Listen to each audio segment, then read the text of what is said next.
Ngiting tagumpay ang mga tagahanga ni Kim Chiu at Paolo Avellino matapos kumalat ang mga video na magkasama ang dalawa sa isang espesyal na okasyon.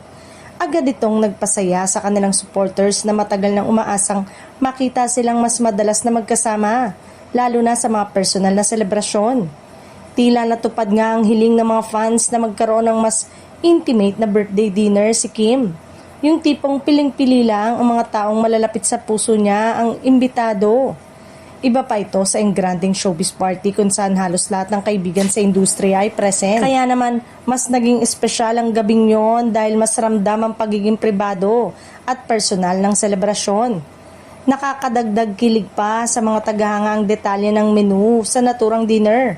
Ayon sa kanila, mula pa lang sa mga pagkaing inihain, parang confirm na agad ang pagdalo ni Paolo. Kilala kasi ang aktor sa pagiging pescatarian, mas pinipili niya ang gulay at seafood kaysa karne.